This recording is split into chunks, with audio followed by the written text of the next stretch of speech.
Wired.com presents The Geek's Guide to the Galaxy. And here is your host, David Barr Kirtley. Hello, and welcome to episode 347 of Geek's Guide to the Galaxy. Today on the show, we'll be discussing the science fiction anthology series Dimension 404 on Hulu. And this will involve spoilers for the entire first season, so just be aware of that. And I'm joined by three guests. So first up, we've got Anthony Ha, making his 10th appearance on the show. He covers media, advertising, and pop culture for the news site TechCrunch, where he also hosts the podcast Original Content, a chapbook of his short stories called Love Songs for Monsters was published by Youth in Decline in 2014, and he has a story forthcoming in Lady Churchill's Rosebud Wristlet. So Anthony, welcome to the show. Thanks, I'm really excited to be back. Then next up, we've got Andrea Kail, making her 5th appearance on the show. She's a graduate of the Odyssey Writers Workshop, and her short fiction appears in the Writers of the Future anthology, Fantasy Magazine, and Lightspeed. She's also a television writer and producer, was the script supervisor for Late Night with Conan O'Brien, and is the creator of the wildly popular Twitter feed Unhealthy Affirmations, Wisdom and Inspiration Reinterpreted for the Clinically Depressed. So, Andrea, welcome to the show. Thanks for having me back and for, acknowledging how wildly popular it is. It's wildly popular, for sure. Wildly popular. And also joining us today is Tom Gerencer, who you may remember from our panel on Dirk Gently's Holistic Detective Agency back in episode 281, and our panel on Disenchantment back in episode 324. His short fiction appears in magazines such as Realms of Fantasy, and in books such as New Voices in Science Fiction and I, Alien. His short story, All Our Donkeys Were in Vain, appears in the new anthology The Best of Galaxy's Edge 2015 to 2017. So Tom, welcome to the show. Thanks for having me back. Okay, so regular listeners to this podcast will know that I'm a big fan of these science fiction anthology shows. I used to watch the Twilight Zone with my dad, the Twilight Zone revival in the 80s when I was growing up with my dad. We watched it every week, and it was great.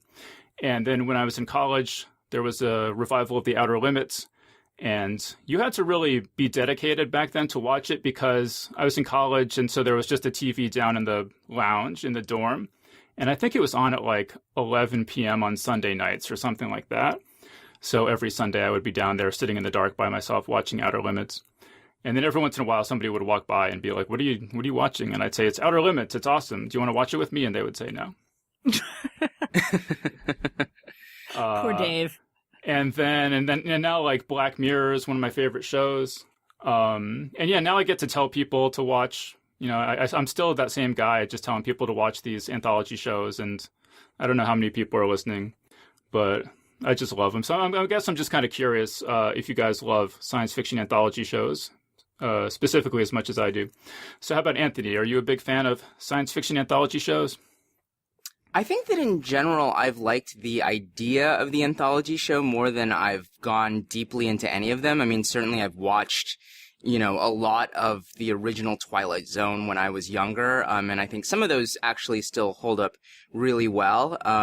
But I mean, I guess particularly Black Mirror, which tends to be the first show that comes up whenever people talk about science fiction anthology shows now, I think is one of those shows that doesn't quite take advantage of the format as much as I would like in terms of actually experimenting with form and, varying tone and, plot from episode to episode as much as I would like.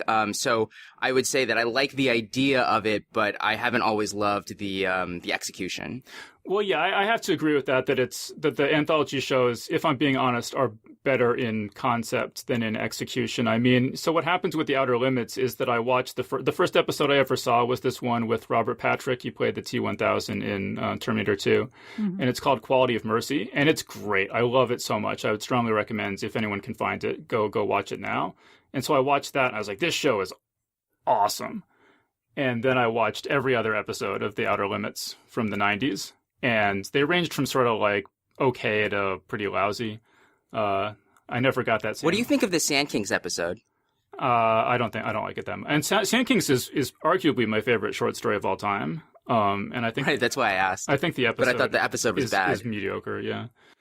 So yeah, I can't disagree with that. That I guess I do love the idea, but the execution, yeah, is pretty hit or miss. Almost always. But how about Andrea? You a big science fiction anthology show fan? I was never a huge fan. I feel the same way that, in theory, great, in execution, not so great. You know, they're uneven. Some of them are classics, you know, especially from Twilight Zone. There are classic episodes, but then there's stuff that will never be seen again. And that's across the board with anthology shows. One you didn't bring up that I loved watching when I was a kid, though, was Amazing Stories. I don't know if anybody else remembers that. Yeah. And I remember one was so funny that I immediately remembered it when I started watching this. It was called Mummy Daddy. It was about this actor who's playing a mummy. And, do you remember it? What? Yep. It's hilarious. I found it on YouTube, too. If you want to see it, go watch it. It's terrible quality. Say again what it's about? It's called Mummy Daddy, MUMMY. DADDY, Mummy Daddy, about an actor who plays a mummy in a mummy movie. His wife goes into labor and he doesn't even stop to take his costume off, and then gets caught in this insane, you know, his car crashes, and then he has to walk through a small town dressed as a mummy, and everybody's trying to shoot him, and it's absolutely hilarious. So track that down. Isn't there a real mummy involved too? I think there is. Yes, there is.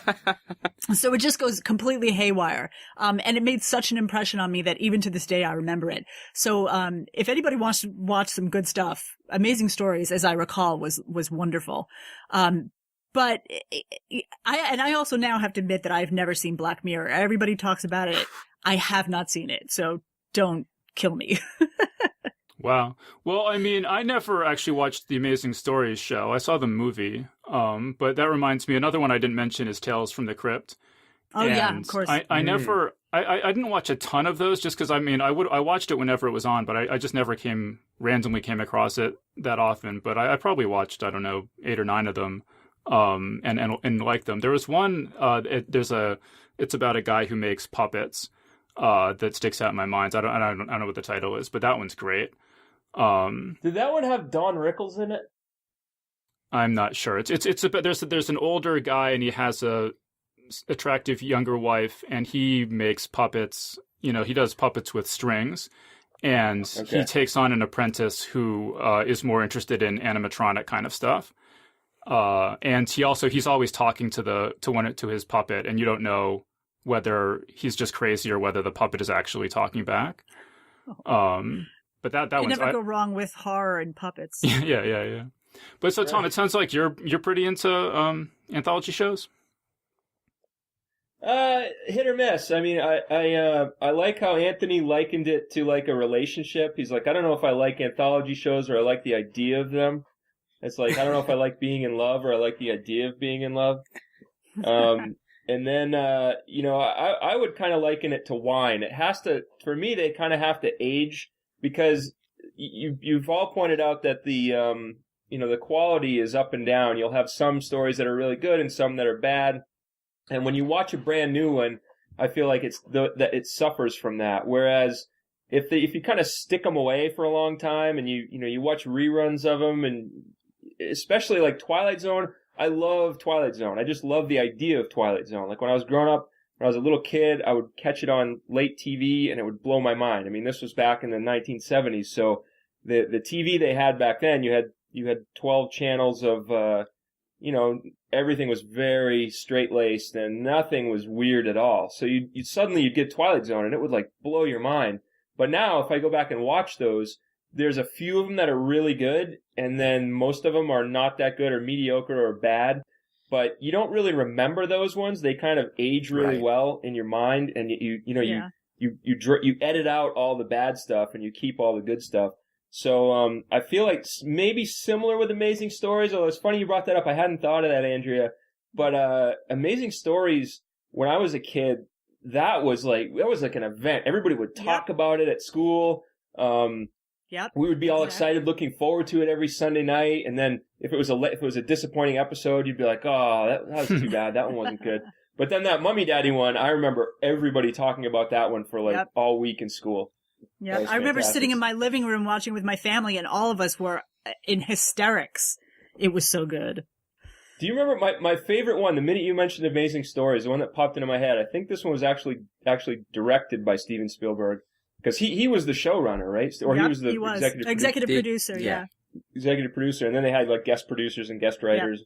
But I think he actually made this one. There was one about a World War II belly gunner. Oh, I've seen that. That's that amazing. one. Yeah. It was so fantastic. Was that the one where he draws it? Yeah. Yeah, Yes. because they shoot the wheels off and his belly gun turret gets jammed and he can't turn it and he can't get out of it, and they're going to have to land on the belly with no wheels, and it's going to kill him. Yeah. And they're all like, well, we're running out of gas. We're going to have to put this thing down, and it's going to crush you and kill you. But they really want him to live. They did such a good job making these characters so vivid. And you really love the guy, and he's so passionate about his drawing. He just wants to get home and do cartoons, and he draws these wheels, these cartoon wheels on the plane, and the plane lands, and you're like, oh, he's dead, and then you look, and there's like, the plane is there, and it's got like these giant cartoon wheels under it. Yep, and I remember that one too. It sounds ridiculous. When I tell it now, it sounds absolutely ridiculous, but it's giving me chills remembering the actual visuals and how they did it, how they pulled it off. Like you're like, oh my gosh, the power of faith. It's so amazing. Like this guy he believed so hard in this. He drew this beautiful wheels on this plane, and he just like made it happen with his mind. It was like, I remember it was, that one still is, if anybody says amazing stories, that's the first thing that pops into my head is those great big cartoon wheels. Yep, I remember that very well. Yeah. So I have seen that. So I don't know. I must have just seen it on TV randomly. But there was an Amazing Stories movie I remember that had 3, and I don't remember what the 3 were. But yeah, I did see that as well. All right. But so before we started recording, Anthony was saying it's not just my imagination that this show Dimension 404 came out quite a while ago. And it did. It came out back in April 2017, and we're just getting to it now because I just found out about it a week or two ago. It's kind of random. I don't know. Do you guys know Antti Milonakis? He used to have a show on MTV. I don't know if anyone's heard of this. No, I don't think so. But yeah, so I went to high school with him, and so his name just popped up on my like people to follow on Twitter, and I was like, oh, Antti Milonakis. I wonder what he's up to these days. And so I clicked on it, and he was just asked. He said, I'm looking for science fiction shows and movies to watch. What's been good in the last year or two? And I was reading through all the suggestions, and one of them was Dimension 404 that a couple of people mentioned. And I was just kind of like, what the heck is Dimension 404? What the heck is that? I've never heard of that. So then I went and watched it. So had any of you heard of this show before I emailed you guys about it? I hadn't. No. I think one friend had mentioned it to me briefly, and I was like, I don't know. I'm not really interested in picking up another show right now, and then I forgot about it. Because you do a whole podcast about streaming shows. That's right. Although this predates the beginning of our podcast, I think. So I can say it's not entirely my fault. But yeah, I was sort of, I think when you said it, I vaguely recognized it, but until I like sat down and started watching it, I didn't have that moment of, oh, I think I had one conversation, a year or a year and a half ago about this, and then completely forgot about it. Right. So this show, as I said, it appeared on Hulu, and it was produced by Rocket Jump. Do you know anything about Rocket Jump? No, not really. So Tom or Andrea, do you guys know anything about Rocket Jump? I hadn't. Nope. Yeah. Yeah, so I'll just tell you this is what my research turned up. So it was a couple people from USC, they all met at USC Film School, and sort of I guess the message that you got at USC was that you should make an independent feature film and try to get it into Sundance, and then if it got picked up at Sundance and you got distributors and stuff, then you would be rich and famous like Robert Rodriguez and Quentin Tarantino and Kevin Smith. And so these people were all kind of like, this doesn't really seem to be happening very often. And this was around the time that YouTube was sort of getting going. So they just started making funny videos for YouTube instead. And I guess it became really, really popular. They have something called Rocket Jump Film School, where it's sort of, like short videos teaching you how to make your own movies so you don't have to pay to go to film school. And then they did a dramatic thing called Video Game High School, which I've heard of. I haven't watched. Oh, yeah. But apparently they were in talks with, I guess, Anthony, have you ever seen Video Game High School? I haven't watched. Again, same as you. I'm familiar with it, and it seemed to sort of make at least a little bit of a splash when it came out, but I didn't watch it. I mean, a lot of that content, I think it feels like it's something that I could be interested in, but is a slightly different demographic than I'm not like necessarily squarely in their target audience, so I haven't prioritized it. Well, it was funny because, it was a couple different people, and one of them, or two of them, I think, were having a conversation. I just listened to some interviews, and there was a lot of stuff, so I apologize if I have any of these facts wrong. But they were having a conversation and basically saying, like, what would be the most pandering, like, cynical sort of title for a show we could possibly come up with. And they're like, Video Game High School. And then they mentioned that to another one of the people and was like, oh, I would actually be totally, legitimately, sincerely interested in doing that. And so that's kind of how that got started. But I guess they had been sort of talking to people at Lionsgate, and the people at Lionsgate were sort of like, we like what you're doing with YouTube, but we can't really do anything with, 4-minute videos, whatever. But if you do something longer as sort of a proof of concept, then we might be interested in striking a deal with you down the road. And so that was, I think, sort of the genesis of Video Game High School. And then that went well enough that they actually struck a deal with them to do Dimension 404. And obviously they're all big fans of Twilight Zone and Outer Limits. The intro to this show is like really, really strongly an homage to Outer Limits in particular. Where it's like, we've taken over your TV, don't change the channel, we're about to blow your minds kind of stuff. Mm-hmm. My first impression right there was, Twilight Zone. Yeah. Right. Well, actually, so speaking of first impressions, Andrea, why don't you tell us about your first impressions of this show? The first episode is called Matchmaker, and there's a guy, and he's I think he's in his 20s, and he's having trouble finding a girlfriend, and so he gets on a new app that's supposed to match you with your perfect match, and it seems to work just fine. But then after a couple months, he gets dumped by his girlfriend and discovers that he's maybe I'm getting maybe let's stop there. What did you think? What were your first impressions of this episode? So just of the first one, you're saying, not overall? Yeah, you watched the first episode first, right? I watched them in order. Okay, well, my first impression was, why is this lit so brightly? And I think I was coming at it, from a production point of view, like a producer production point of view. It all looked like it was shot for green screen because it was so lit. And I think that and I'm sorry if I'm getting like really technical. I'm not talking about Well, let me mention, so Andrea has been to actual film school, not like YouTube film school. So right. Yeah. In fact, that is true. Although I endorse YouTube film school, to be honest with you, personally. NYU Film School, too expensive. But I talked about that in another episode. So I just want to make sure that you burn bridges in every episode no, that's what I'm here for, specifically to burn bridges. It's sort of my brand, actually. So my first impression was, boy, is this overlit. And I kept waiting for some kind of reason for it to be that way, but it never really materialized. So I was just a little confused by that. And then the overall story, my first thought was, this is like written by college students. It was written and shot like a bunch of college students did it. It was a decent effort, but a decent effort for college students and not for general filmmakers.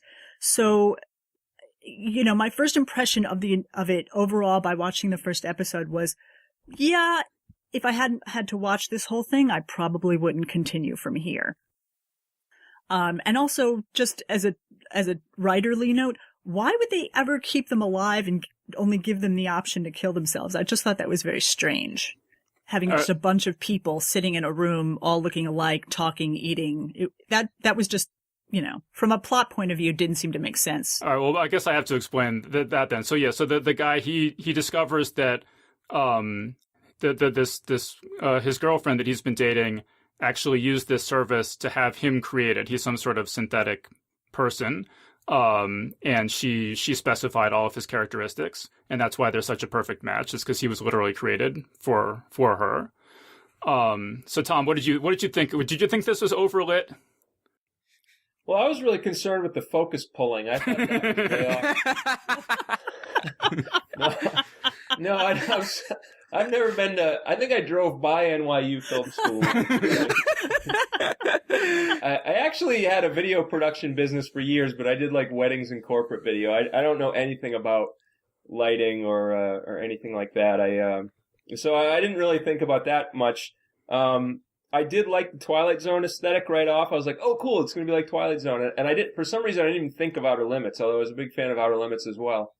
And I liked that they had, Luke Skywalker as the Rod Serling narrator, but he, I don't know, he had kind of like a weird aspect to his voice where you couldn't really pick him out or tell it was him. So I was like, that's interesting. But I like the show. I like this episode. I agree with Andrea. I had some issues with the plot that I kind of had to use my superpower of saying, well, I'm just not going to think about that part because I'm going to try to enjoy the rest of it. But I thought it was very, very reminiscent of Robert Sheckley stories or Philip K. Dick. It really you asked if I was a fan of anthology shows. I am to a great extent also anthology movies, like a couple others you didn't mention. One was you mentioned Tales from the Crypt, but Creepshow. Creepshow. There was another one called Trilogy of Terror that I watched when I was a kid that made a big impression on me. Was that the 1960s one? I think so. It's the one with the tiki doll or whatever it's called. Something doll. There's 3 stories, right? And this was what I was thinking of when you said, do you like anthology shows?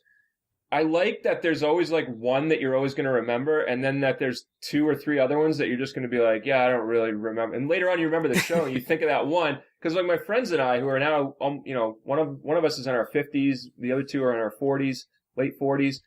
Any one of us now, if we see something with big teeth, we'll go trilogy. We'll just say that, and that means Trilogy of Terror. We all know what that means because it has nothing to do with the other 2 stories in that trilogy. Because I don't even remember what they were, but I will never forget this little doll with these giant teeth climbing out of this woman's bathtub and like running around her apartment with a spear and trying to kill her.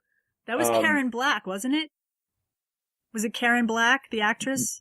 You're right. I never would have thought of that unless you said it. Yeah, you're right. Okay, so getting back to Dimension 404 for a second.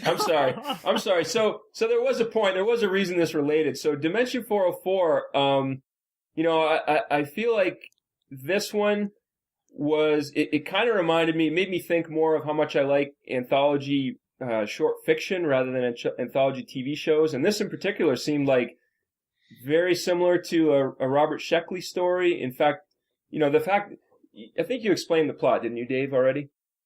Yeah, well, I explained that he was made for her. I guess I should have explained what Andrea was talking about how it turns out that after you get dumped, they sort of warehouse you in this, little, I don't know, college dorm kind of place, where you can basically stay there forever or you can get disintegrated.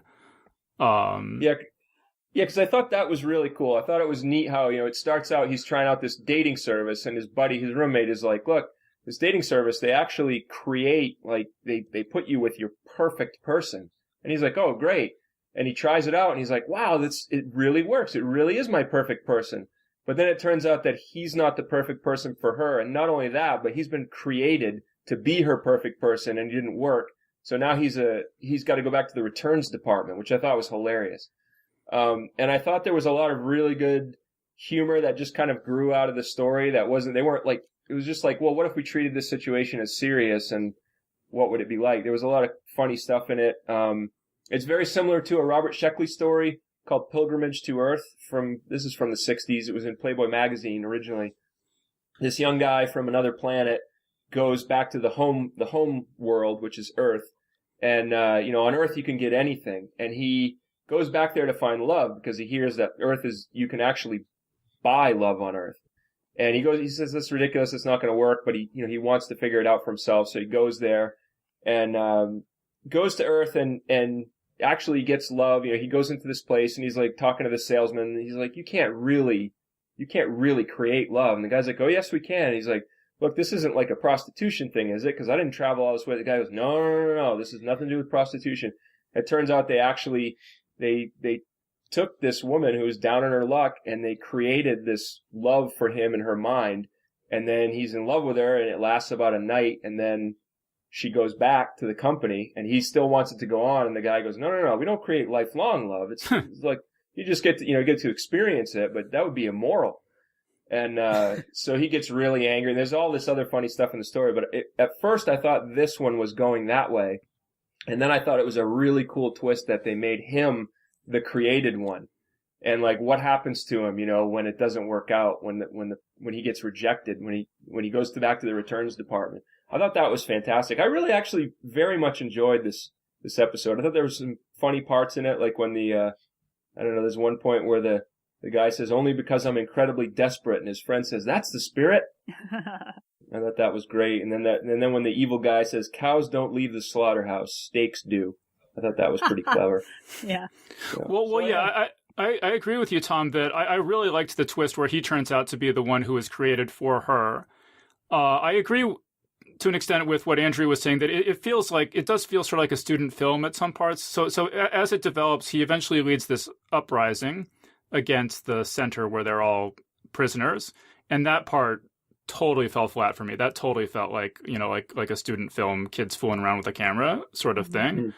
And then like it develops that, and then afterward he's out, he's sort of free. He has a band with his 5 clones or whatever, which actually I really liked that. But and then he runs into the girlfriend again, and then they have a conversation where I thought it was ambiguous whether this was making the point that now he's over her and he's moved on and that's good, or like they're going to get back together. I didn't like.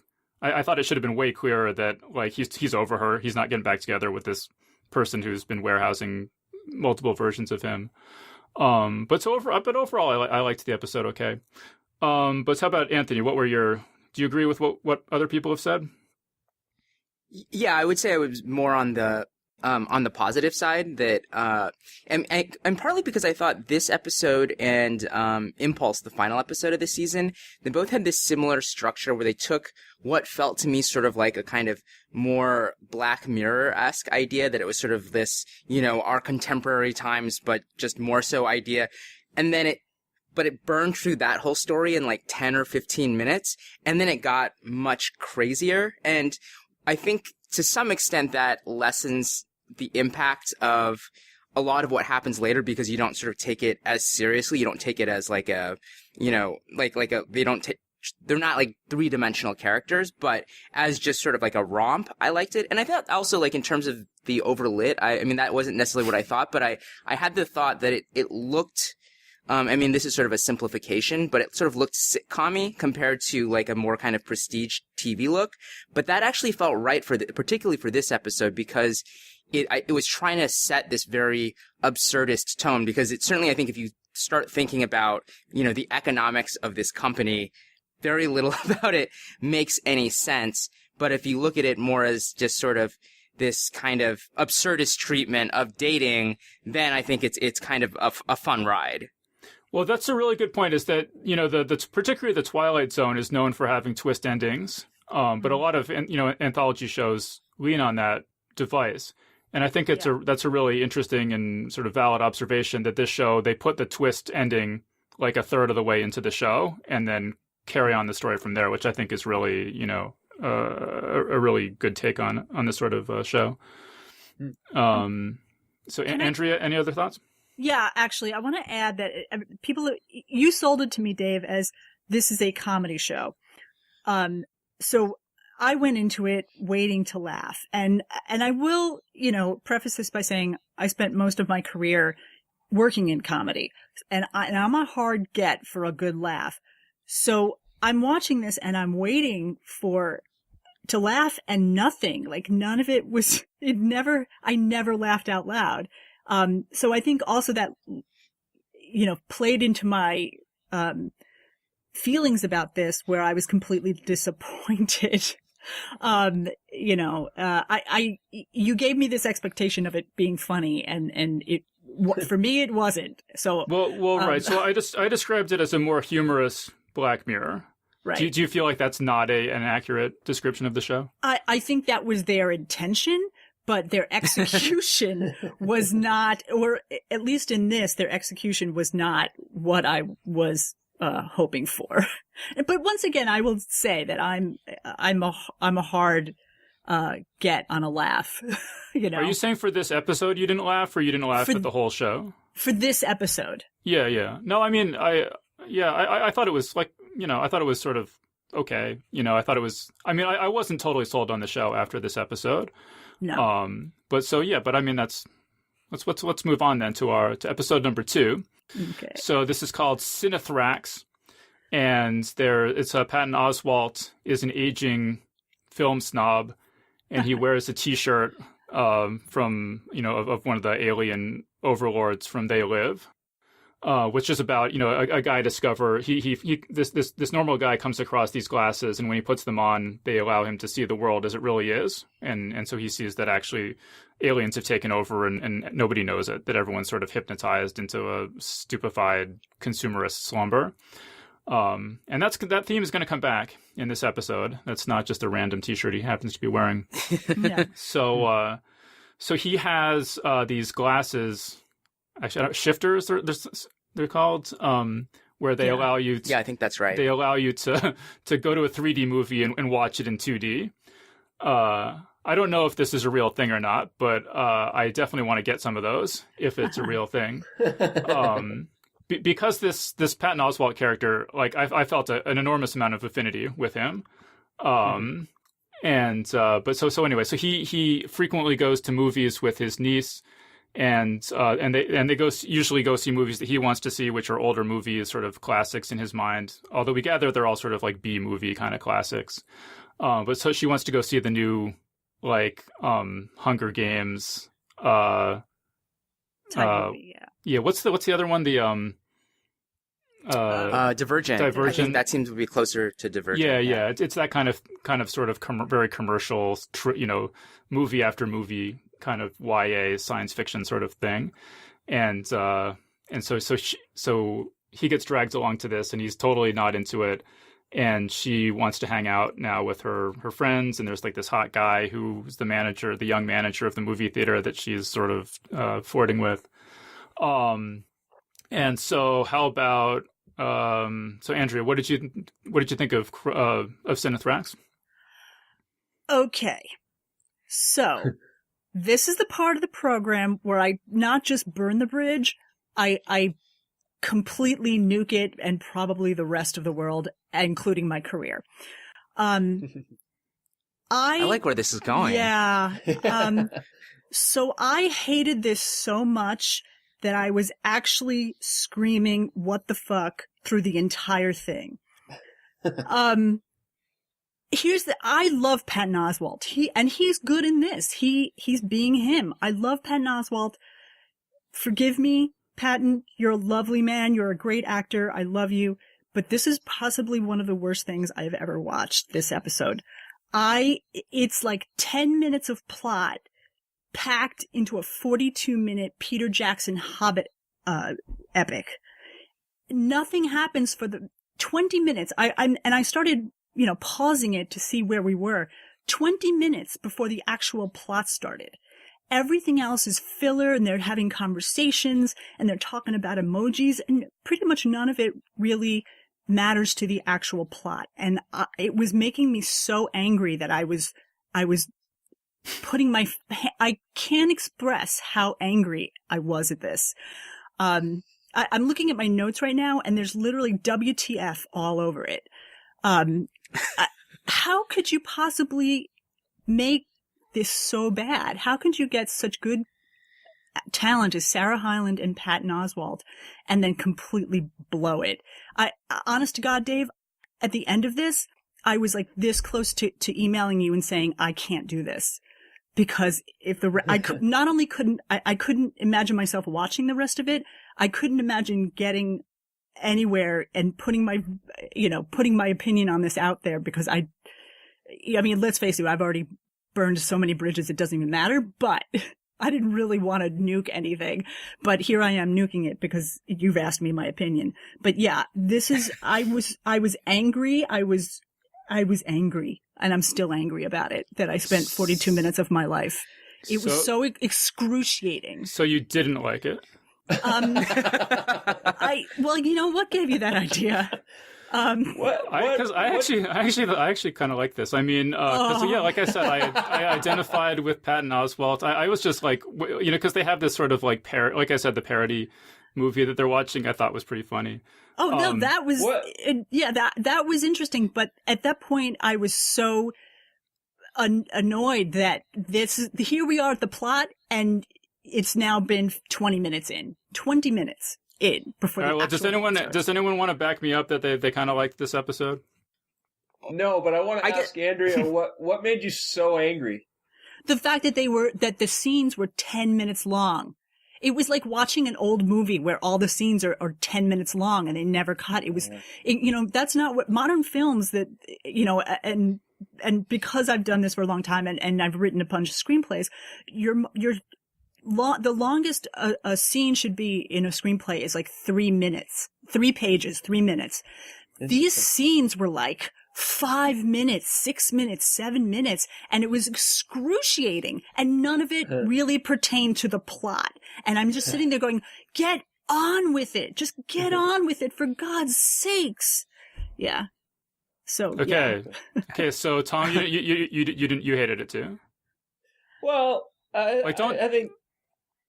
Don't what? Don't belabor the point, but I mean, you didn't like it?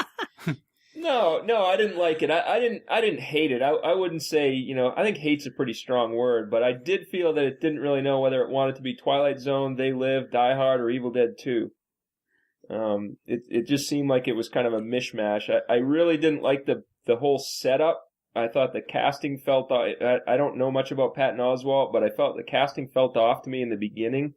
I thought I was very annoyed by both the actors, although I did, like you, Dave, I thought, he's a good, I identified with him too. The whole like going into the movie and wanting everything to be kind of the way it was. And I'm crusty and old, so I identified with that. But I thought the pacing was very slow at first. I also think anthologies often put their best story first. I know that Mike Resnick told me that specifically, and they put the weaker ones second and third and so on. Absolutely. But I did think it was genuinely creepy when the tentacle first came out of the screen. That was really a creepy moment that I felt. And there were a couple funny moments, like when Patton Oswalt says to the manager, he says, "Can I talk to an adult?" And he says, "Well, I am an adult." And he says, "No, can I talk to the manager?" And he says, "Well, I am the manager." And he says, "What are we, in Narnia?" I got a good laugh out of that. But apart from also that, the manager and all the super pretentious, theater employees, and they're like, "You haven't seen Méliès and the stuff." Like, all right, I agree that particular part was funny. Anthony, what do you think? Well, so the one thing I would disagree with strongly in terms of what Tom said was just like I thought Patton Oswalt was perfect casting, and I think like basically the episode. What I do agree with is like the plot felt like nothing, and it was like very perfunctory, and like Andrea was saying, like 10 minutes at best of plot stretched to like 40 minutes, and so it definitely got tedious as it went on. But I thought that the Patton Oswalt character, where Patton Oswalt is basically playing himself, I think the episode basically works or doesn't work based on how interested you are in that character, and so I actually had the opposite experience, where my favorite part of the episode was all the setup that had nothing to do with the alien plot, because it was just hanging out with this character. And then as soon as the alien stuff came in, I agree that I would, surprisingly, the first view of it was relatively effective, but after that, it just got very kind of dumb pretty quickly. So I basically liked the Patton Oswalt performance. I liked the parody movie that they kept cutting away to. I thought that was pretty well done. And then one other thing I thought was sort of tone deaf about it was, given that it's trying to place this sort of like generation gap at the center of the movie, is that I think there are very few contemporary American teenagers who give a shit about movie theaters at all. And so the idea that like they're all going to go see this movie and like get really excited about this new format felt like kind of wrong. That like, in fact, like the whole, just even getting her to a movie theater nowadays would be a huge effort. Yeah, I agree with that. Yeah, that's a really interesting observation. I mean, I'll just say, one of the things I like about anthologies is that like just anything can happen, and so I like the fact that the whole world can be taken over by aliens by the end of one episode, and then those sorts of massive twists or whatever can happen. I agree with you guys that I mean, in the introduction to the show that Mark Hamill reads, he says something about, like stories unlike any you've ever seen before or something like that. And that's not really true of this show. And it's particularly not true of this episode specifically. Like, you've seen this story a million times before, where like the aliens are taking over people. And even like it's even been parodied a million times. Like that Simon Pegg movie, The World's End, was pretty similar, to this. But I don't know. I like Anthony was saying, I kind of just enjoyed the Patton Oswalt character, and he's saying, you appreciate this episode in proportion to how much you appreciate that character, and since that character was like so much like me, I guess I appreciated the episode more. But here's the thing: that character's like me too. Like, me, I'm grouchy as hell, and I will go on and on about millennials. Goddamn, you kids, get off my lawn. But it was so belabored, and I'm not saying this is Patton Oswalt's fault. I just thought the script let him down. And that was really, I thought it was just a waste of a great talent. And that was a lot of the reason that I was so angry with it. Also, I just want to make the point that they talk about the generation gap between, 40-year-olds and millennials. She seemed like a teenager, and teenagers are not millennials. Millennial starts at like 23, 24. And so I was I was like, that didn't gel with me in my mind. Teenagers are not millennials. So that's a minor point. Yeah, I think that speaks again to it. Maybe the story was something about the approach was a little, yeah. Yeah, maybe they wrote it 6 years ago. Yeah, true. All right. Did anyone like episode 3, Kronos? I actually did. Not because I thought it, again, like it's kind of similar, I think, to a lot of these, where as soon as you start thinking about it from like a world building perspective, it falls down very quickly. But just because I thought the core dilemma of this, the main character, Susan, so she's a college student who's supposed to turn in her final paper, but she hasn't even started it yet, and the hours are ticking down, and basically it's sort of implied that a lot of her academic career has basically been burned up watching bad television, and that dilemma felt so real to me and so close to home, and that where they took it emotionally, I thought was interesting, and I guess particularly in this one where the kind of the more fantastical elements are so obviously silly, that I didn't mind that, like, it didn't really make a lot of sense. But especially having this villain called Lord Entropy, I just thought it's like a great name for the villain of a time travel story. And so there were like little touches like that I liked. So I wasn't crazy about the ending, which maybe we can talk a little bit about later, but like, I would say overall, I again, basically it came down to sort of the character stuff worked for me, and I guess the sort of homage to 90s television felt, like affectionate and real enough that I liked it. Yeah. So let me just explain. So there's, you have this college student, and she's supposed to turn in her term paper that night, or else she's going to flunk out. But she has just been watching this cartoon about a time traveling superhero her whole life, rather than doing her homework. But then and so she has a friend who comes over who I thought was absolutely, like, everything that guy said made me laugh. I like that guy. Yeah, I agree. I totally agree with that. I'll just highlight one line. So she says, like, what smells? And her friend kind of like sniffs his armpit, and he's like, maybe you're having a stroke. But that I love that guy. His name is Alex, the character. But so they're hanging out. Great. And then the time traveling superhero from her cartoon appears in real life, and there's this whole plot involving him and the villain, and there's all sorts of time loops. And I think that the big strength of this episode to me is that it's funny. I was like laughing pretty consistently through the whole thing. And the big weaknesses of this episode, as Anthony was alluding to, is that the time travel stuff I don't think makes any sense at all. And I mean, granted, like, time travel stuff almost never makes sense, but in particularly, like, significant ways, the time travel stuff doesn't seem to make sense in this episode. Well, and I don't think it's self-consistent either, which I think, like, because time travel generally doesn't, it's sort of, all the rules are sort of arbitrary, but as long as you sort of set up rules and stick to those rules, people will go with it. But when it feels like the rules are sort of changing every 10 minutes, then it's sort of harder to feel invested. Right. So, Tom, what'd you think of this episode? Well, I agree just what Anthony just said and what the point you just made. I didn't understand why couldn't people see them when they were like if they went back in time to a time before their time, it was kind of like they were in the Scrooge story. They were, the people who were living in that time couldn't see them some of the time, and some of the time they could. So I didn't understand what was going on. No, there is a line where he says, like, you're the captain, or what's his name, Time Rider. He says something the first time they do it. He's like, you're like synced to my chrono wristband, whatever, and people won't be able to see you in the past. I agree with you. I don't know if it was vital. I don't know if it was actually consistent fully through the episode, but there was a line explaining it.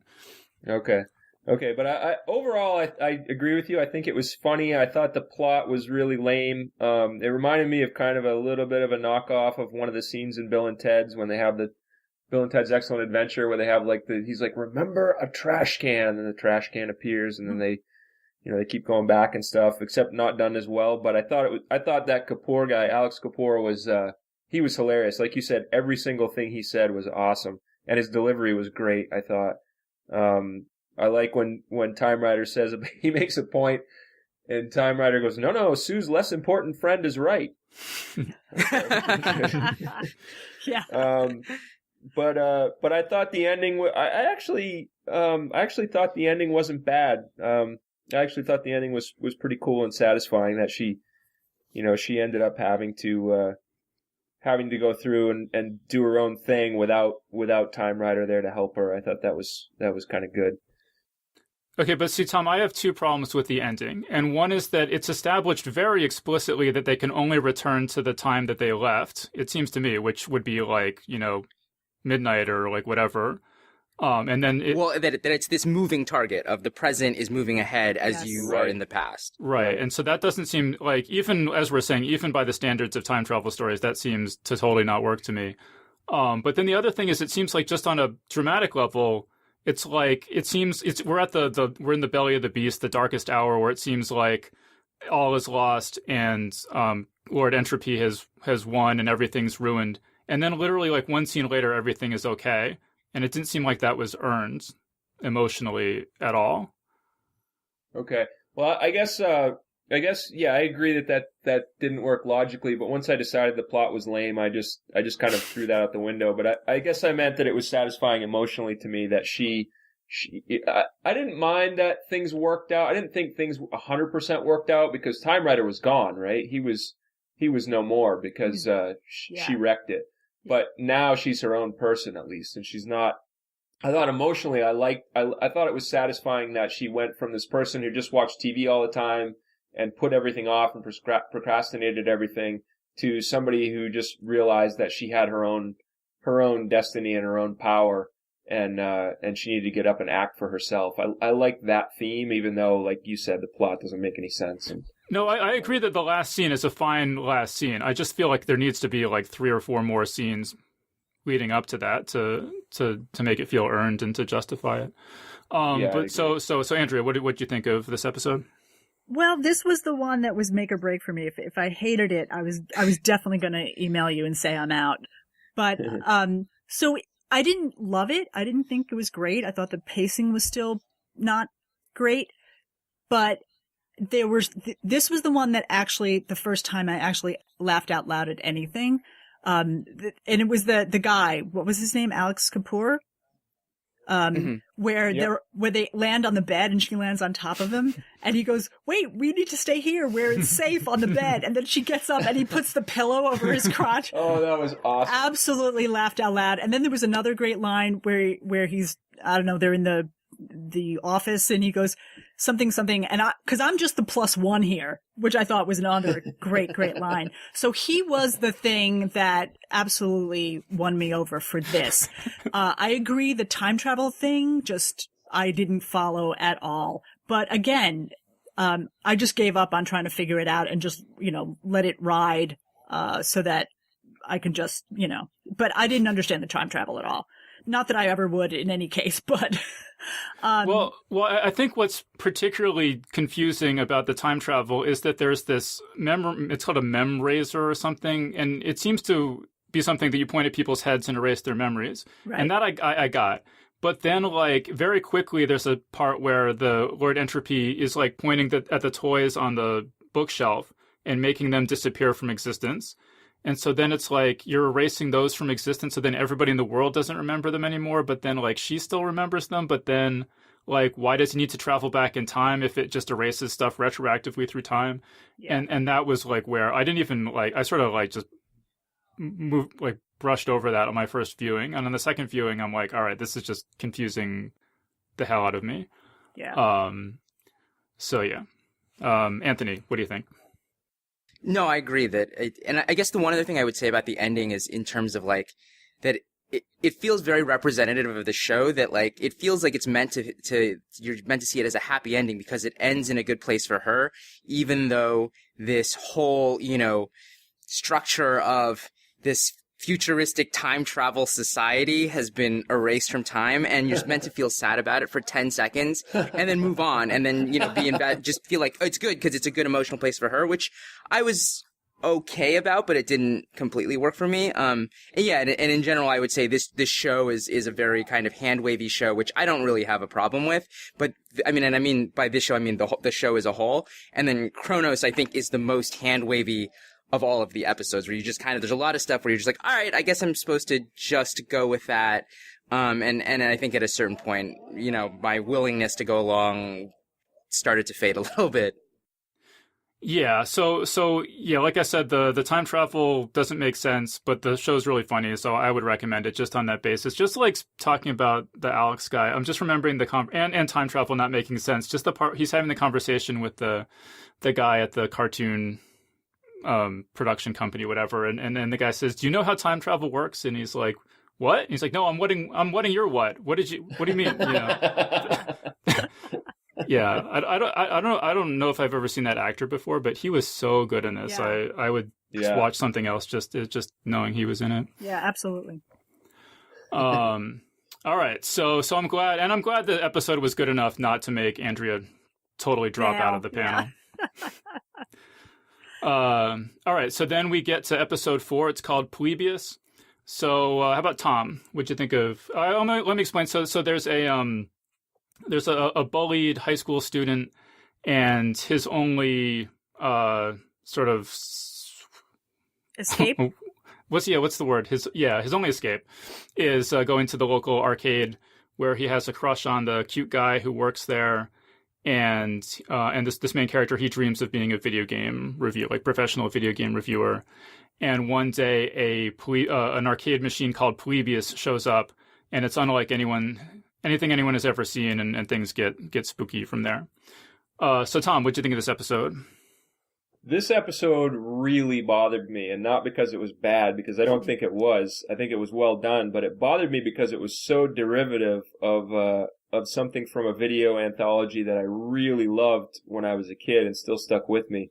And I'm sure there's no way that this is not just a remake of it. There's a 1983 Emilio Estevez, well, it's a video trilogy called Nightmares from 1983, and there's a story in it that is exactly like this one, except there's no love interest in it.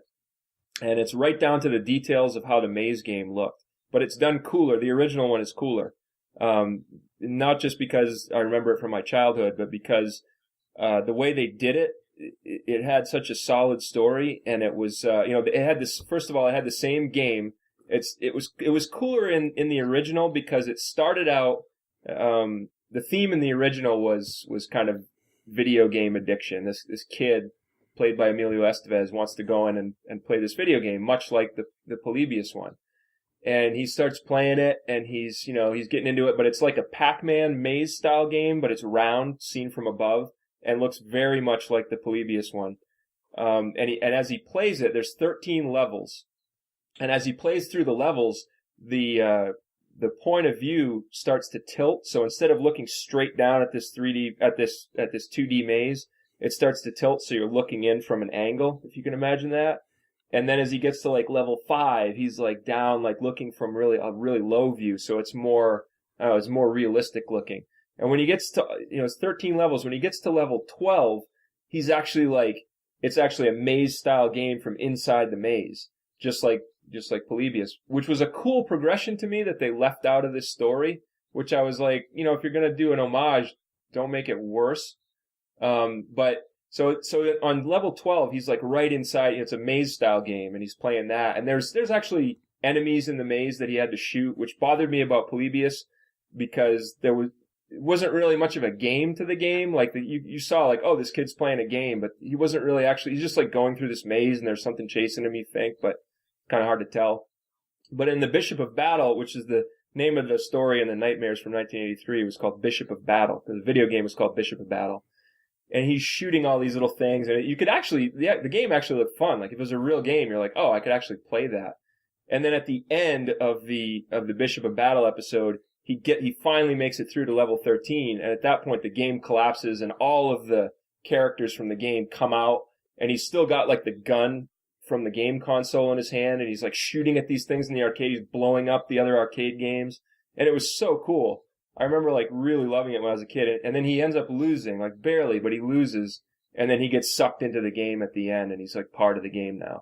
And it was so similar to this, and I loved that so much when I was a kid that this episode bothered me, even though I think it was pretty well done, but it was just hard for me to tell because I couldn't think around that block. That sounds pretty cool. I really like that idea that it starts out third person and transitions to first person in increments like that. Yeah, that's really cool. Yeah, that was super fun. Andrea, what'd you think of Polybius? Well, I thought it was the best of the 4 so far, and once I watched it and I got into it, I thought it, clearly more serious than the other 3, but I thought it was well written. It moved really well. I thought the actors were great. I thought the plot was great. So I was overall very happy, once I got to this place.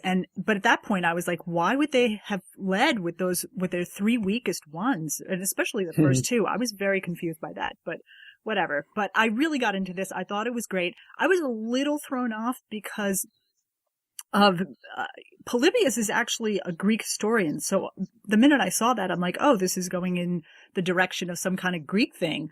And that's my classics, all my classics classes from college, kicking in. But it didn't go that way, and it went in a great direction. But overall, I thought it was a terrific episode, and it was great to see Adrienne Barbeau, again. And also, just because it was set in the 80s in arcade, boy, did I connect with that. Cause I spent some time in arcades in the 80s as I was those kids. I was that nerdy kid. So it really actually hit me on a personal level, this one. Well, let me say about the name Polybius. So this is actually, there's this urban legend about this game called Polybius, which people claim to have played, but no one can find evidence of it, that drove people crazy, and that there were weird men in black sort of lurking around. Is this an actual urban legend? This isn't a part of the show? No, this is an actual urban legend. I never know. Oh, wow. So actually, if you want to know more, there's actually a really good YouTube video called Polybius, the Video Game That Doesn't Exist by Ahoy is the name of the channel, AHOY. And it goes through the whole thing, including his what seems like to be a pretty strong theory for how this originated, who originated it as a hoax, basically. But yeah, it is. I had heard of it, when in the show, when it pops up with Polybius, I paused it and told my girlfriend, it's like, oh yeah, do you know this Polybius? It's this urban legend about this game that drives you crazy and stuff. So I kind of like, and I kind of liked, one thing I'll say for this show is that it is sort of plugged into internet culture in a way, and does have, things like that. Yeah. That sort of, it feels like it was, maybe not always in a good way, but it feels like it was written by people, in their 20s and 30s, in sort of a tangible kind of way. Mm-hmm. But how about Anthony? What'd you think of this episode? I liked it. I agree that I wasn't familiar specifically with the segment that Tom was talking about, but it even without that, it did have a slightly derivative feeling to it. Certainly there are elements that feel similar to Stranger Things, and there are elements that feel, not that this makes it derivative, but it made me think of the recent Black Mirror interactive episode, Bandersnatch. And so it felt like there were things that I sort of had kind of experienced that were kind of in the same space, and I don't think it necessarily went to many surprising places with it, but overall it just felt like everything was done well. The character of Andrew and the way he sort of, wants to break into video game journalism, and, his relationship with some of the other characters felt pretty well done. So I think I understand why it's not the first, because I think tonally it's pretty different from all the other episodes. So I think it wouldn't have sort of set it off on the right foot. But I agree that it is one of the stronger ones. Even if if I sort of break down the elements, I'd be like, oh yeah, I've seen that before. But it was still like just well done. Yeah, I agree with that. Yeah, I mean, I was kind of thinking like The Last Starfighter, but I feel like any game I love that movie. But I feel like any show about a video game, any like science fiction show about a video game, is going to somehow involve the video game becoming real, or you're trapped in the video game or something. Like, what else, what other direction would you go with it? So, I don't know. I thought the fact that he defeats the monster by getting a kill screen, I thought that was pretty cool. Yeah. That was cool. Yeah. Oh, that was good. Yeah. And I mean, really, the only thing I really sort of wondered about was that there's this scene where, like I mentioned, there's this guy who works at the arcade that the main character has a crush on. And there's this scene where he thinks they're having a moment and sort of leans in to kiss him. And the guy's just like, whoa, what are you doing? And I felt like that needed some more resolution somehow. Yep, I agree. I was waiting for that resolution that never really came. Yeah, so that just sort of left me hanging. I thought they should have had some conversation about that at the end or something. But other than that, I thought it was like, not, as Tom is saying, maybe not the most original premise of all time or anything, but I thought it was like an entertaining episode, and I liked the characters. Yeah. Any other thoughts on Polybius before we move on? I love the Commodore 64 at the beginning. I also, Andrea, was an arcade game geek when I was a kid, so in the 80s. So I did that did resonate with me a lot, except that it was aesthetically, the way everything looked was so similar to that. You should go check it out on YouTube, because it'll blow your mind how similar it is. Oh yeah, it was. All right, cool. So then next episode 5, Bob. Anthony, what'd you think of Bob? Actually, wait, let me say what it's about. So there's an army therapist, and she's assigned to counsel sort of like a giant brain in a vat sort of thing that the NSA is using to track terrorists. And it's unhappy, and she sort of has to get to the core, and she's kind of unhappy too, and so she has to get to the core of why it's unhappy, and then they sort of become friends. So Anthony, what'd you think of this episode? Well, I was thinking about this episode when Tom was talking about the idea of anthology shows, and how a lot of times you have sort of a standout episode and then stuff that you sort of forget. But except to me, this episode is like an episode that has like a standout idea and moment, and then the rest of it was like just okay, which was just the character of Bob and this idea that he is not, a giant machine or even a giant brain, but rather like this giant brain encased in this cube of meat, and that you actually see this giant cube of meat. And I was like trying really hard to remember the rest of the plot of this episode, because that moment when she walks in and and you actually see Bob was so good and so surprising, and I really didn't know where it was going, that the rest, I mean, I don't think the rest of it was bad, but I just think that specific moment was so good that it kind of overwhelmed everything else. I mean, I think the Constance Wu character of Jane, I mean, it's also kind of interesting to see her, because obviously as of, the release of Crazy Rich Asians, she's a much bigger star now than she was probably when she made this. But I think the character notes of how they handle that character are well done. I think there's a lot of interesting stuff in terms of how they handle the NSA, and the idea that, we probably aren't really thrilled with the idea of the NSA and of this like surveillance computer, but we're not necessarily going to address too much of it directly. We're just kind of going to make these kind of cutting jokes about it.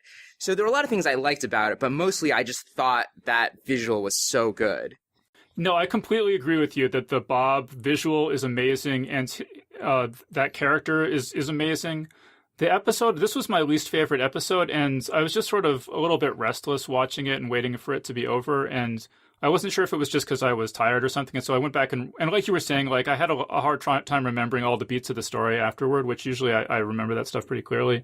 So I actually went back and watched it again just to see, and I'm like, yeah, I mean, like I was kind of restless and waiting for it to be over again.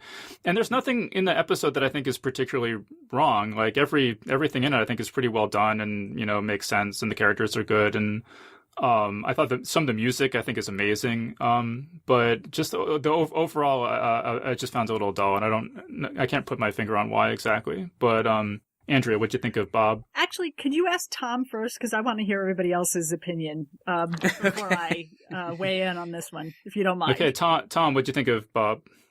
I kept thinking of this as the Goodwill HAL 9000 Christmas special. It was very, it was like she was like a Goodwill Hunting kind of psychiatrist, had to go in and talk to this HAL-like computer, and then the Christmas element came in. I totally agree with Anthony that it was a really nice shocker with the Bob meeting. I really like that. And I agree that you can kind of, that's a nice way of putting it. There's like a standout moment within the episode, and you can kind of forget the rest of the episode because that works so well. I did feel that a lot of it was uneven. There were some good moments. There were some funny moments, like when she says, they put the hood on her at the end to transport her out, and she sniffs and she goes, "Do you guys even wash your hoods? Is this the same hood?" I thought that was great. I really liked, there were so many moments in it that I felt were so off, but there were so many moments that, like Bob's analysis of her really made me feel for her character. I was like, oh, it's a really cool way to make you feel for a TV character, to have somebody else analyze them and have them really hit home to where the person, you can see on her face, like he's got me. I thought that, that made. Let's just explain that, Tom. So she spends a lot of time away from her family, and it's because really her family is doing fine without her, and she needs to be needed. And so she spends all her time with these soldiers who are really, have a lot of psychological issues that they need to work through. And so this is sort of this dilemma for her, is like, I love my family and I want to be there for them, but I also need to feel needed and they don't need me. I agree. I thought that was really interesting. Yeah, I thought that was nice. I thought that was a really nice save the cat moment at the beginning. Andrea, I didn't go to film school. where you want to explain what the Save the Cat yeah, is? So there's a book, there's a famous screenwriting book called Save the Cat, where I don't remember much of the book, but the premise of the book, the title of the book comes from the idea that if you want to engage your audience, one of the best ways to do it is at the beginning, have the main character like go out of his or her way to save a cat. And then go on with the rest of the movie, which right away Dave Kirtley would be like, I am all about this movie because they just saved the cat. And I know this because I watch your Facebook page and I see the cat pictures you put up. But anyway, well, that's a metaphor. It's not literally save the cat. It's like you have the main character do something good so that you like them immediately off the bat. Right, exactly. Yeah, I didn't mean she actually saved the cat, because she didn't. But there's at the beginning, she's really late. She wants to get home. She hasn't been home in forever. She's overseas somewhere, and she wants to get home, and she's trying to leave, and suddenly her bunkmate comes in and is crying because he's real upset. He's having a hard time dealing with being deployed and being at war, and so she looks at her duffel bag, and she's already said she's late. Then she just sits down and talks to him, which I thought right then, I was like, oh, this is a really good person. And that's clearly, they did that on purpose. Beautiful save the cat moment. Really did make me feel for her. And I also liked at the end, I liked Bob's analysis of all the people on the subway car. I guess not at the end, but toward the end, he says the reason that he lost track of this terrorist is because he was looking at all the other people on the subway car, and because of his omniscience, he can see into all of their lives, and he can see like this one woman has this problem, and this guy's kid has cancer, and this other person has this problem, and he can see all their lives, and he feels so much for them. And he says, you asked me at the beginning if I could cry. He says, I haven't stopped crying. Yeah, I thought that was beautiful, absolutely beautiful. I thought it was I really wanted to like the part where he becomes like, at the end he becomes Santa Claus, and real like digital drone-powered Santa Claus gives toys to everybody. I really wanted to like that, but I just thought the production quality of it was so off. It just didn't seem to work for me. But overall, like, it felt like one of those Twilight Zone episodes from the original black and white show where you were like, oh, they had fun. It was Christmas time, and they decided to do something goofy and fun, and there were some cool moments, but you kind of had to be like, okay, I'll just kind of suspend my disbelief for some of this on purpose. Well, right. The big thing that I couldn't suspend my disbelief in was she talks the engineer guy, Chris, I think was his name, into like basically committing treason and going to jail in order to do one nice last thing for Bob. And like even in an episode, granted it's an episode where there's like a giant brain and meat thing, like that was the thing that just my suspension of disbelief broke at that point, and I thought that really needed to be handled differently. You know, that that she needs to get Bob plugged back in or turned back on or whatever in some way that's not just so hard to buy. I think the one thing I would say in defense of that moment was that I think the line, I could be misremembering, is that the character says, "Oh, I'm so fired for this," rather than like something more serious. So I think I bought it because it felt like the stakes were a little lower. No, but he literally right, he literally says, "I'm going to jail for this." I actually wrote it down. Oh, did he? Yeah. Oh, okay. Well, then I take it back. Yeah, no, that was. I guess it just didn't bother me for some reason. So Andrea, do you want to give us your long-awaited reaction to the episode? Yes. So, I completely disagree with all of you. I thought this was one of the best things I've seen in a long time. I was genuinely crying during it and laughing at the same time. Constance Wu and Megan Mullally are two of the funniest actresses. They're amazing actresses. I thought the script was perfect. Like when Bob is dying, I was genuinely crying. And then Megan Mullally comes in and I'm laughing again. So yeah, I don't know what the hell are you talking about. I genuinely don't. I absolutely loved it. And I will remember this. It's one of those episodes that I will remember forever. Genuinely beautiful. So you're all wrong, essentially, is what I'm saying. Well, no. Well, I'm happy that you, that you liked it so much. Yeah. Yeah, I loved it. Yeah, and you went to film school, so if the showrunner is listening, he can go, well, those other two don't know what they're talking about. Yeah. I'm still getting nailed for how I felt about the Patton Oswalt thing, but at least this will save me. Fingers crossed. Yeah, I genuinely, absolutely loved it. Loved it. That's interesting to me, Andrea, because you said that the Kronos was slow paced. Mm-hmm. And to me, it felt like Kronos, like something was happening like every 2 seconds in that something new was happening every 2 seconds in that episode. And to me, this one I would have said out of any of them was the slow paced one. No, not for me. I thought it was very well paced. The scenes were short, to the point. They all worked. The dialogue was fantastic. The Kronos one, just like nothing. There was just a lot of dialogue and nothing really happened. It felt for me. You know, after the Patton Oswalt one, I was willing to give anything a try. So the Kronos one just saved it, but I still thought it was a little slow. But this one was just... What do you mean nothing happens? I mean, like, characters popping in and jumping back in time and grabbing guns and shooting people in the head and like... When they get to that, yes, absolutely. But I just thought at the beginning, it felt still a little slow for me, personally. I mean, maybe if I went back and watched it, it would be different, but my first impression, and like I said, I was coming directly off of the Patton Oswalt one where my brain was just fried from hate. So that could have had something to do with my reaction to Kronos. But once this one started, I love this. I thought it was incredibly good filmmaking, and incredibly great writing and acting. There was nothing about it I didn't love. So there you go. It's always easier. It's always easier to talk about the reasons that you hate something, than you love something. So, you know, at this point, I loved it so much that I stopped taking notes and just allowed myself to watch it, without any kind of criticism, without my critical brain, engaged.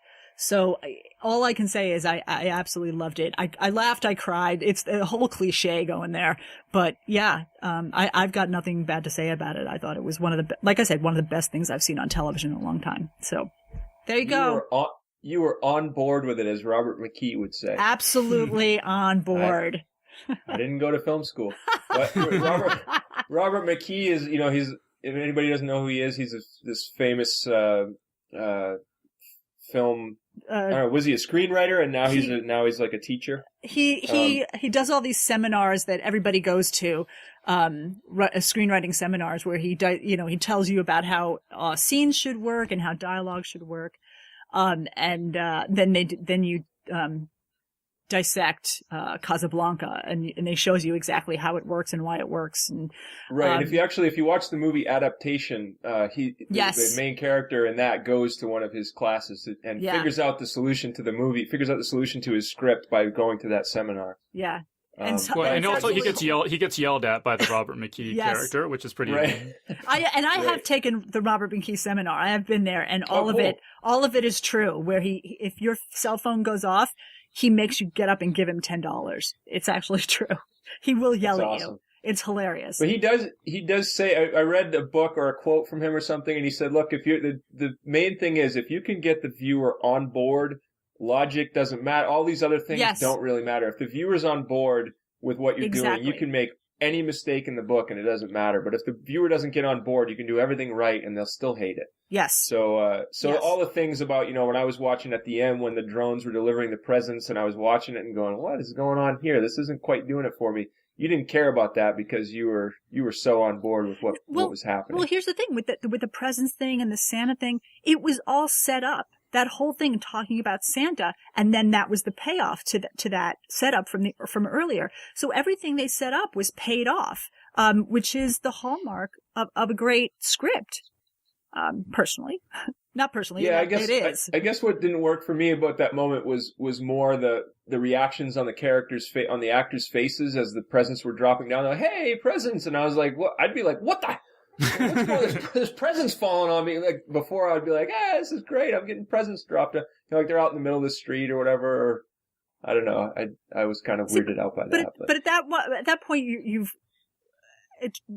gone outside the realm of reality, and you're just buying it, or at least I bought it, and it was just funny and fun and sweet.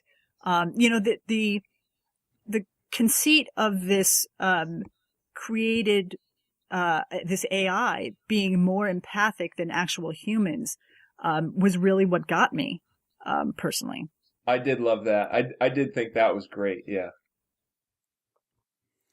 All right. Well, again, I'm just glad that Andrea enjoyed the episode so much, and I don't want to shit all over it now. So let's let her have her moment and move on to the next episode. So this is the sixth and final episode is called Impulse.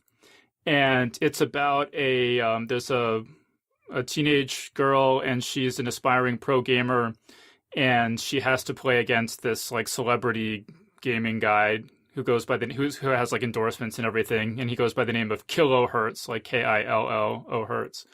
And so this sort of shady drug dealer guy gives her this energy drink, basically that's a performance enhancing drug. And she drinks just a little bit of it, and then sort of it basically there's something called snapback where she lives through the next couple hours, but then all those memories at the end of that disappear, and so it's like she's jumped, a couple hours into the future and doesn't know what's happened in the interim. But then in order to win the big tournament against her rival, she ends up drinking the whole bottle, and then there's this snaps 10 years into the future or something, and now she has 4 kids, and now it's this post-apocalyptic wasteland because the president was drinking this energy drink and started a nuclear war during his blackout or something like that. And this was my favorite episode of this season, and the reason that I wanted to talk basically about this show, because all these other episodes I've seen exactly the same story or a similar story pretty much, multiple times before. And I felt like this one was just so surprising and inventive and original.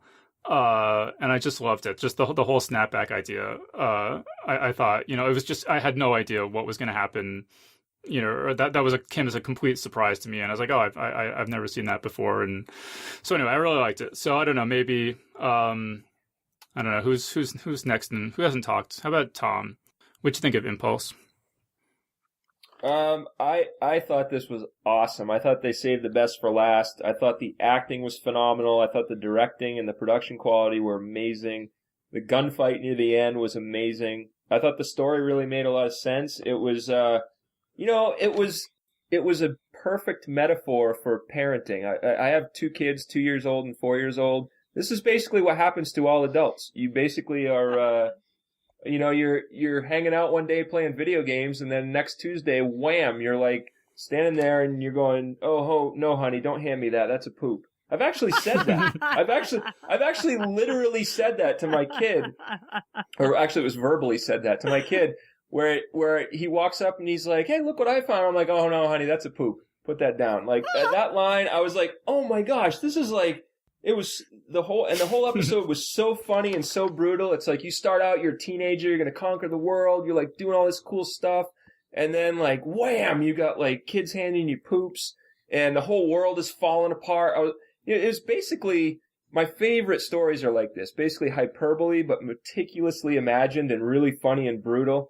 You could actually make this the formula for any good science fiction story. Just take like a real life situation, look at the struggle that's at the bottom of it, and then exaggerate it into an absurdist realm, but make the details and the story logic so vivid that it's indistinguishable from reality. I thought it was absolutely brilliant. I thought the humor, had so much humor in it, but it was almost just an accident of taking that approach. So yeah, this one just completely blew me away. And I love the selfishness theme that like, not only did they take that and say like, look, this is what happens to you, but then they said, look, and here's like the choice that this woman then makes is she goes, well, I can't look back and say like, oh, isn't this a tragedy that last Tuesday I was this hot young video gamer and now I'm this, got like wide hips and I'm battling all this garbage in my life and everything's hard and awful and like the whole world is falling apart. And she's like, well, you know what? I need to buckle down and realize that this is not about me. I thought it was a really cool, it was funny. It was a cool theme. It was well done. I was just blown away by this one. Well, yeah, and when you're talking about the humor, just one thing that just pops into my head is there's this part where, the whole time they've been afraid of the death lizards that are lurking outside the walls of their compound. And then at one point, it turns out that there's like a biker gang called the Death Lizards. And she's like, wait, the Death Lizards are people? And her husband's like, yeah, what did you think? They were giant mutated lizards? And then like the leader of the Death Lizards is like her rival from the video game. And I thought that was a great twist. I didn't see that coming at all. Like, yeah, I just really like this. But so how about Anthony? What'd you think of Impulse? Yeah, it was definitely one of my favorites. I don't know if I would say it was my absolute favorite because to me it felt more, I liked it more just for the kind of anything goes quality of it. And, yeah, definitely that twist, 15 minutes in where you're just like, wait, this is not, what is happening? Like, how did we get, this far into the future? And then all the little details about that future, like just the fact that it's the drug that caused the future and that the people are sort of, all these people are sort of snapping back over the past decade. I thought was just like really well handled. And they're just like a lot of small touches I liked, like the fact that the drug dealer Kojima, is like, he's like always eating something and just like, yeah. Just like something about that makes him like this very vivid character. I mean, I think the actor also just did a really good job with that role. In terms of the central plot, it was interesting because it also brings back something that Andrea was saying earlier about like, a hallmark of good screenwriting is this idea of like, setting up and paying off things. And I think for me, at least, it's more that there's like this balance of course, you want it to be this really well constructed screenplay, but you also have to sort of create the illusion of randomness and surprise. So it's not just like, oh, like, I think like a lot of like bad formulaic television, like the episode will begin and you'll be like, oh, the character has this, problem or thing he has to solve. And then at the end, oh, okay, they've learned their lesson and they've solved it. And I thought there were moments where this, like the central arc skirted with that a little bit too much of, okay, well, this is still her, like, that this, the appearance of the Death Lizards is what allows her to sort of confront this problem that she's had since the very beginning of the episode. But because the execution of it was so crazy, I enjoyed it, even if I didn't find it maybe quite as emotionally resonant as some of the other episodes. Just again, having them be these people in costume. And I think also because the show had, the production had been, you know, I think there are a few nice touches, but in general, it's been not like the most, you know, high production value show. So I genuinely didn't know if they were going to show the gunfight, but the fact that they actually executed a gunfight and it was pretty fun and well done, I think I also just gave them a lot of points for that. So overall, I was pretty happy with it. Let me just add, you mentioned Kojima. I'll just throw in that. So that's obviously a reference to Hideo Kojima, who's the creator of the Metal Gear series. There's a video game series, if people don't know that. So how about Andrea? What did you think of Impulse? Well, I had a very strange situation of watching this, which is I accidentally watched the end first. Oh, However, no. Andrea. But here's the thing. So it basically ended up being like a Reservoir Dogs situation where, you know, if you haven't seen the movie Reservoir Dogs, it starts at the end as Tarantino films frequently do. And actually made it even better for me because I came in the middle of this Mad Max post-apocalyptic gunfight, and then I had to go back to the beginning, and it's this modern, you know, teenager playing video games. And the whole time I'm sitting there going, how the hell did it go from this to a post-apocalyptic gunfight? So it actually upped the tension for me when I was watching. So you know what ended up being a happy accident. So I agree that I thought it was great. The script was great. The premise was great. That gunfight was fantastic. And it was not only fun and inventive and good sci-fi, but it ended up being like a good family story too, like a good story about, you know, becoming an adult and finding out it's not about you, and also, you know, giving it up for your kids, because that's essentially what she does. She gives her life for her kids. So yeah, I mean, I had a different experience from you guys because I accidentally had that watched the ending first, but overall it really resonated with me as a good piece of filmmaking. The only thing I'll say, the only one slight letdown for me was I felt like, you know, at the end she drinks the whole bottle of the energy drink, and then the Kojima character earlier he said like, yeah, she's like, I won't come back again, will I? And he's like, not unless you live to be 102 or something. Yeah. And I thought there should have been, she should have woken up again and she's now 102. And like, you know, you see like, I don't know, there's like a statue to her as the like savior of the humanity or something. That did seem like what they were setting up. I mean, not necessarily the statue, but the idea of one more jump. And I thought, I'm not 100% sure, but was there a little sound effect like that's maybe indicated that's what was coming? Well, I didn't feel that. I actually thought it ended really well. It's just it. Wait. What? Sorry, Anthony. What do you mean by a sound? I didn't catch the sound of it. Like some sort of like the sound. I thought I should have double checked this before I did the episode, but I thought the sound was building a little bit towards something as she sort of is like, you know, lying there, like as if it was building to a cut, and then you would see this future. But also just dramatically, I felt like it was leading towards one more jump ahead because of that line that you're referring to. So I was a little disappointed that didn't happen, but it still felt like there was an implied jump. So I didn't mind as much that, you know, that you didn't actually see it. Mm. But Andrea, sorry, you were saying? I don't think that there is a jump. I think she dies. I think it ends with her death. I agree. I don't think she's coming back at all. She's dead. And it's a sacrifice. So she sacrifices herself. She was killed by the drug, or she was killed by something that happens in the fight? She's killed by the bullet. Yeah. Yeah. Okay. Yeah, I agree. I thought it was a really good ending, but I think, Dave, your ending's even better. Her waking up at 102 and there's a statue of her. I think that would have been, I think if the people who wrote this hear you, they're going to go, oh, man, wish I'd thought of that. See, I disagree on that. I think ending on a death, a sacrifice death is the best way to end, personally. But I just feel like someone sacrificing their life at the end is such a familiar, you know, way for a story to end. But this whole satisfying. This whole story is built around the brilliant, you know, conceit of jumping forward in time because of this drink. So yeah, I think they should have done it twice. Well, and then because it seemed like the sacrifice, to me, like the sacrifice of her drinking that is the sacrifice of giving up her memory of the rest of the time. Right. So if she was going to get killed, that seems like a slightly different story. I mean, I don't think it matters that much, but to me, it feels more resonant if she survives but loses all those memories. Yeah, I would have liked that. I think either way that there's a sacrifice there, and I think the sacrifice that she made giving her life is kind of just metaphorical for real parenting. Like, you're going to give your life up. Yeah. You are. And you're not, you're not necessarily going to die in a gunfight, but all the stuff that you love doing, you want to play video games and do cool stuff and go to Ibiza, and you're not going to do any of that. That's not going to happen anymore. You're going to stay here and do all this stuff. And I thought that was really cool. I didn't think it was a story about drugs either at all. Like, at first I was like, oh, it's like a drugs theme. Well, it's not a drug. She didn't drink a drug. She drank selfishness and sloth. Yeah.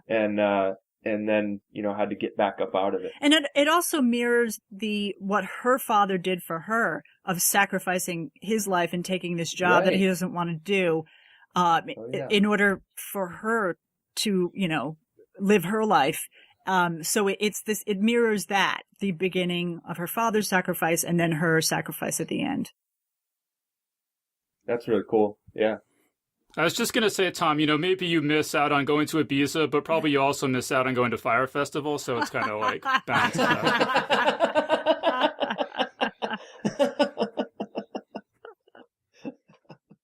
Yeah, it's not actually like dying. It's pretty okay, but. All right, cool. So, I don't know, pretty much out of time, but any other final thoughts on Impulse? I thought the one more show I wanted to bring up, which is actually a radio show that had a lot of my favorite author in it, Robert Sheckley, is called X-1, and it's the first anthology program I ever came across, even before Twilight Zone, when I was a little kid, and probably about the same time I came across Twilight Zone.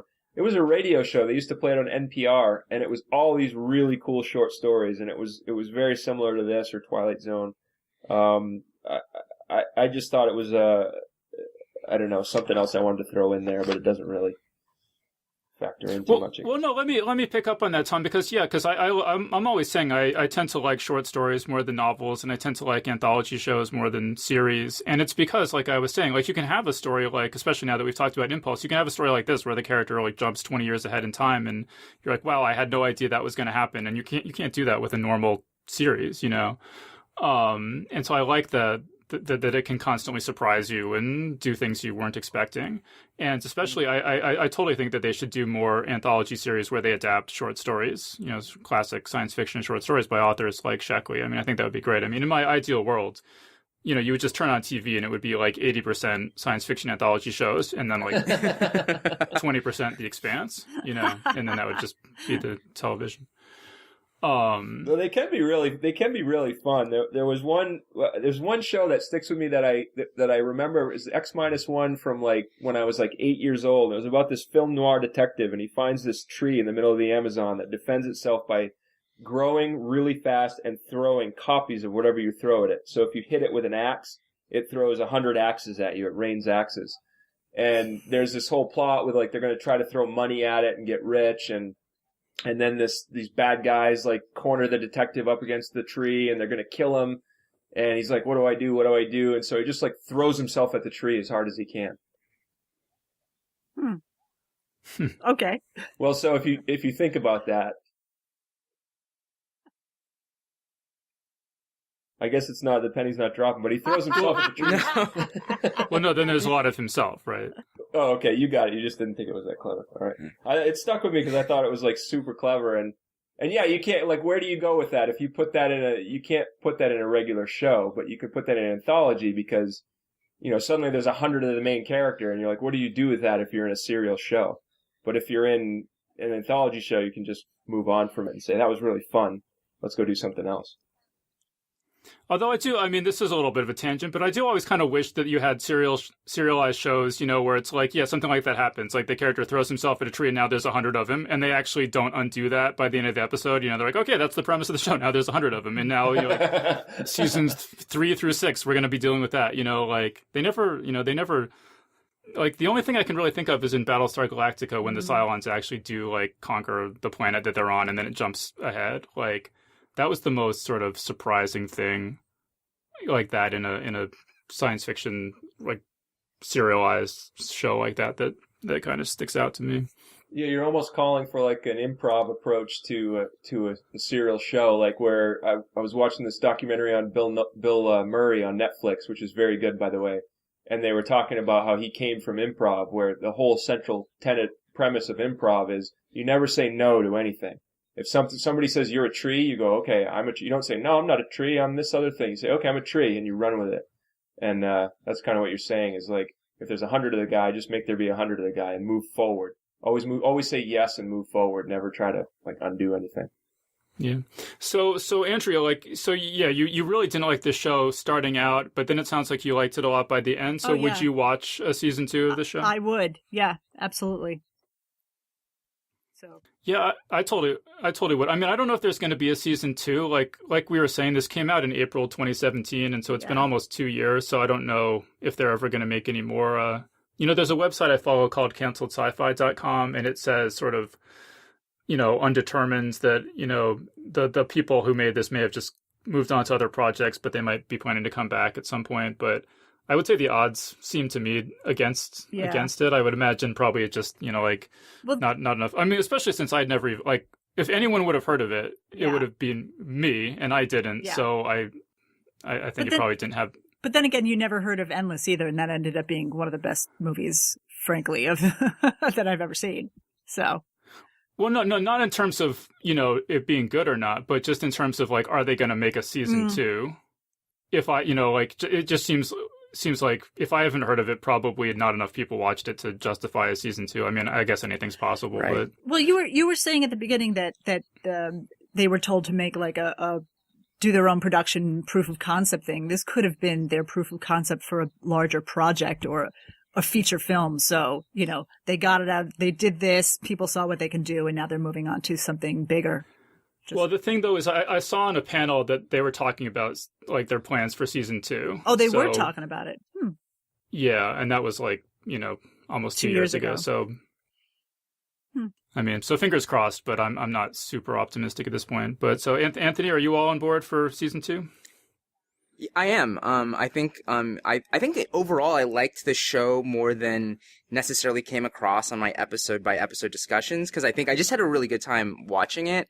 And your discussion of anthology shows actually reminded me of one thing that I think a lot of anthology shows tend to be very concept driven, and as a result, and this is a generalization. I'm sure there are a lot of exceptions, including probably some of the segments that I do like. But a lot of anthology shows tend to be, have sort of more stock characters and character types rather than fully drawn characters. And I think actually one of the things that Dimension 404 is really good at is it draws very vivid characterization in a short period of time. And so I think that, even when I thought other things about the episodes were kind of wonky, really pulled me through. So I still would definitely recommend it and hope to see a season 2. Right. And also, I mean, I felt like the people who made this was a labor of love in some, substantial way, that I didn't feel at all cynical or, just going through the motions at all to me. I felt like, people were totally invested in this. And, I would like to see that sort of passion rewarded, whenever possible. Yeah, I agree with that. All right. So any final thoughts? Tom, any final thoughts? No, I'd watch it again for sure, in the hopes of, at least, if nothing else, in the hopes of seeing something like that last episode again. Yeah, absolutely. Andrea, any final thoughts? No, I would definitely watch a second series because they won me over in the last 3 episodes. So maybe that actually did work, leading with their softest 3 episodes and then finishing big. So it worked on me, because now I will go and see more. All right, and Anthony, any final thought? No, I'm really glad I got to watch this show, and I'm hoping to make more.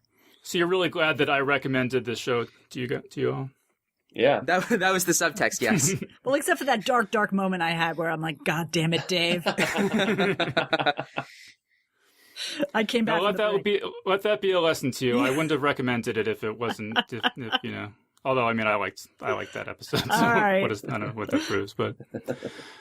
All right, cool. So let's wrap things up there then. So we've been speaking with Anthony Ha, Andrea Kail, and Tom Gerencer. So thanks everyone so much for joining us. Thank you. Thanks, Dave. Thank you. And that was our panel. So big thanks again to Anthony Ha, Tom Gerencer, and Andrea Kail for joining us on the show. Big thanks as well to everyone who's given us 5 stars on iTunes, including Vin Nagel and Everyone is Going Conscious. Everyone is Going Conscious writes, "Wow, so amazing to get the opportunity to hear the most prominent science fiction authors chat with the most wonderful host in the history of geek culture. Nothing better if you're into this type of stuff. We are lucky to have these folks in our lives." So big thanks again to Everyone is Going Conscious for that great review. Special thanks as well to A. Alfred Ayash, who just signed up this week to support us on Patreon. Geek's Guide to the Galaxy is made possible thanks to support from listeners like you. So if you enjoy the show and want it to continue, please sign up to give us $1 or $2 per episode over at patreon.com/geeks. And if you'd rather make a one-time contribution, you can do that via check or PayPal over at geeksguideshow.com/crowdfunding. And I want to give a special thank you to Neil Easterbrook, who just made a very generous contribution to the show via PayPal. So big thanks again to everyone who's contributed. We really appreciate it. All right, so that was our show. So thanks everyone for listening, and we'll see you next time. The Geek's Guide to the Galaxy is a production of Wired.com. For more information about the show, visit geeksguideshow.com. To learn more about your host, visit davidbarrkirtley.com. Music and voiceover produced by yours truly, Jack Kincaid. If you enjoyed this program, tell your friends. If you didn't enjoy it, tell no one. Thank you for listening.